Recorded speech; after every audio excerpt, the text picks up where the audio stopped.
mu bantu baba babizi jewe 72 yabaye mfise 23 ans nari mfise 23 ans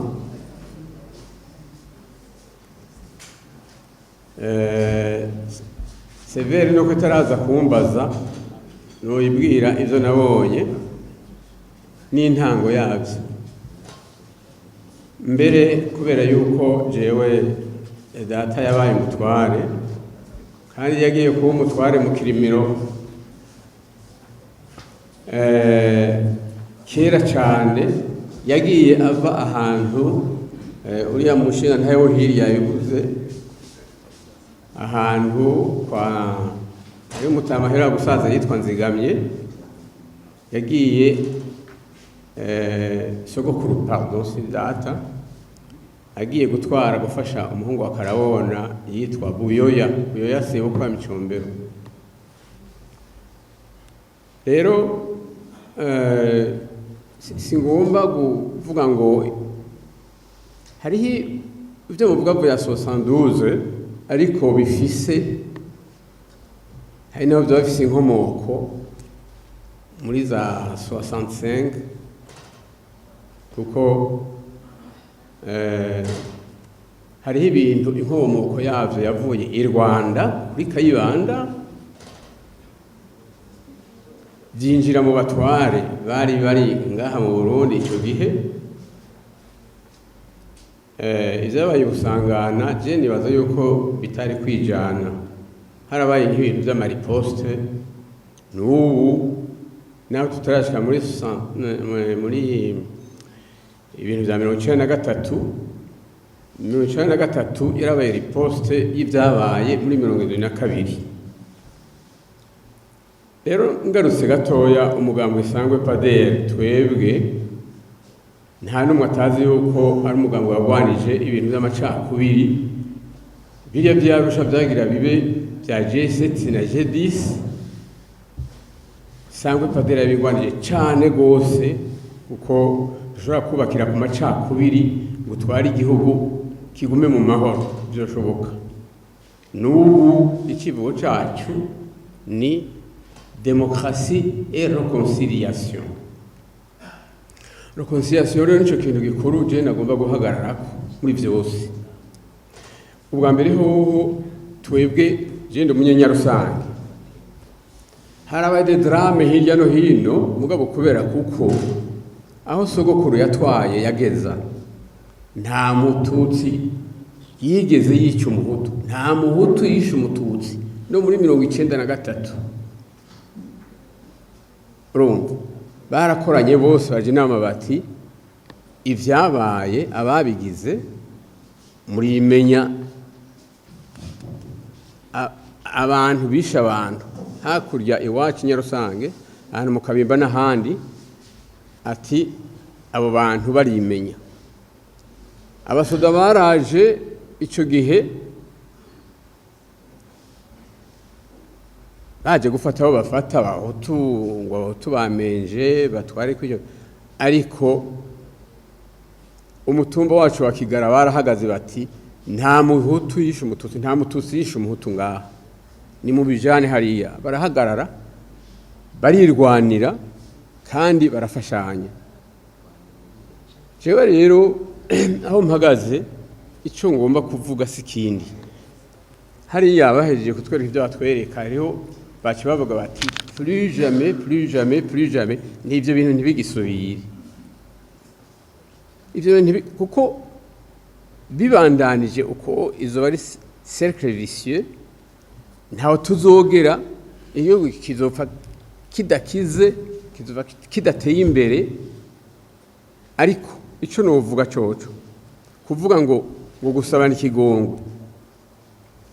aho rero bagenda begere patiri kuko aragerageza gusanasana imitima y'abantu kusaba ikigongwe biragoye no gutanga ikigongwe ntugire biroroshe ariko tumenye yuko ndazi yuko atamuntu ari ngaha atari mu idini nta dini nimwe yigisha kugira inzigo y'akazikira bama bavuga bati nimugiriranira ikigongwe aho twebwe mu mugambwe sangwe padere niho duhagaze kandi nivyo twigisha abanywanyi bacu. Abantu bose baricanye, abahutu barapfuye ubwinshi kanatsinda iyo riposte kuvuga ngo bari guhonya abahutu ntaho honya ubwoko nivyo ukunda, naho bari kugerageza sinzi umuntu yabonye bariko barabetona etaje hajya hirya, hanyuma abantu baratwenze baruma ngo mbe bashaho ngo murabona bijya bintu murabona bijya bariko babetona dale mbega yime ngo micombere y'amara abahutu ngo bijye biba biriko bikorande kandi yavuze ikintu agikuye ku mutima kandi yabyitegereje. Aha ubwoko twese turazi yuko mu vy'ukuri uhoho umenga n'abana b'abatutsi baracyubwe ngo barakomeye basigaye bakora nk'abahutu kuko barigishijwe izi ngwano zakurikiranye zarerekanye yuko umututsi atorera amaboko kuko nta n'inka zigikamwa zikiriho kuko ngo n'inguvu zabo ngo vyava ngo bari banonotse gukwega amabere urumva gukama, ariko Kastorano Etienne nukuri biragoye gusaba ikigongo, biragoye no gutanga ikigongo, kandi udatanze ikigongo ntubura umukristo. Tanga ikigongwe naho atokigusaba ugitange, igihugu niho kizokira. Rero nico gituma navuze nti je vais pas être long, ndazi neza yuko uwabuze wiwe wewe agira ati esi cyoma kirazira kuhigira umuntu yagukoreye ikibi. Wewe ni waba uri umuntu nyamuntu gira uti nta byarabaye byaraheze. Aya magufa berekanya rya twabonye ndashobora kuvuga ngo urya mutwe ngo ntiwanditse ko muhutu ntiwanditse ko mututsi, twarabuze twese nitugiranira ikigongwe, igihugu isubire kuba gishasha, abana tuvyara abuzukuru n'abuzukuruza tubarage urukundo no gusubiza hamwe n'ugiranira ikigongwe. Nta bindi birebire birimo ivyo muze kuvuga byose mugaruka kuri ibi Severi yiko irabikora, kandi Severi tuzoyitungisha mu vyiyumviro. Hari ikintu natanguriye ko ndi burya 72 ntiyizanye, hariho aho yatanguriye. Ibintu byatanguriye n'abazungu nyene bagiye barigisha ivyo by'amacakubiri, hanyuma bihera i Rwanda niho byatanguriye biraduka biza biva muri noro bimanuka uku birateye ku igihugu cyose. Ibintu rero byo kwihorahorana ntawe bizodushikana. Nta birebire rero mvuga, nimugende mwigishe iyo migambwe yanyu mufise muyigishe nka Sangwe Padere, kuko Sangwe Padere igira iti nimugirirane ikigongwe musubize hamwe, kurya papa bivuga, kujya musenyera bivuga, kujya patira bivuga, ariko ntibibe ku rurimi gusa, bije mu ngiro, bibe ku mutima, bitsimbatare. Nuko turakengurukiye rero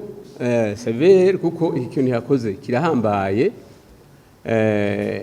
Nibaza yuko atanuma atari sensible kwibi bintu, hanyuma ntibize bisubire plus jamais. Nanje mvuga nk'urya muntu bahejeje bijya bintu batweretse plus jamais ntibigasubire.